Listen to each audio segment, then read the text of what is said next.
May hapon. Maayong hapon. May hapon. God bless. God bless. God bless. Maayong buntag. Mga igsuon haskang ninduta. Kay diri sa ebanghelyo na ay upat ka buok mga pulong nga makahupay ilabi na kung naata sa kaguol ug kahadlok. Akong tagsa-tagsaon, okay? Number 1, miingon si Kristo. Walay tinun-an nga labaw sa iyang magtutudlo. Yes, tinuod. Pero naa siya gisumpay.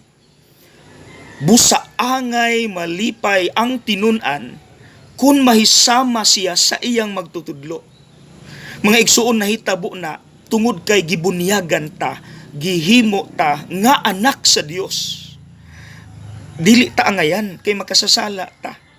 Pero bisan pa ni ana, hangtod sa hangtod, isipon na ta sa Dios nga anak niya. Gitagaan ta niyang importansya, no matter what. Salamat, Lord. Number 2, ayaw kamo kahadlok ni adtong mupatay sa lawas, apan dili makapatay sa kalag. Kahadlok hinuon ninyo ang Dios nga makalaglag sa lawas ug sa kalag didto sa impyerno. Mga igsuon, wala nang hadlok ang Ginoo. Iya lang gipahinumdum nato nga walay laing gamhanan siyara, kay siyaray makapatay sa kalag. So kung naghimo kag maayo, padayon, pero kung ila kang daog-daogon, ayaw kahadlok kay pabor ka sa Dios. Panalipdan ka sa Dios nga pinakagamhanan sa tanan. Okay? Number 3, ayaw kamo kahadlok kay labaw pa kamo kaayog bili kay sa mga sayaw. Mga igsuon, kung pinangga sa Dios ang mga langgam nga ubos ra nato, how much more kita nga gihimo sumala sa iyang panagway ug batasan. Mga igsuon, ayaw kabalaka sa ugma kay ang Dios na ang bahala nato. Kung dili niya pasagdan ang mga tanom ug langgam, how much more kita? Salig lang.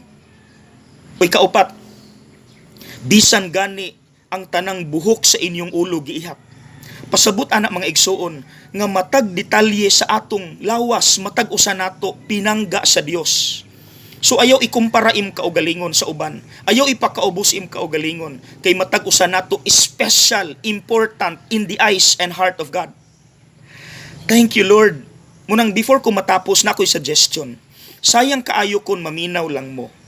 Pag-andam og notebook kada adlaw, ug kun kutob sa inyong madungog nga mga words of assurance from the Lord, isulat na.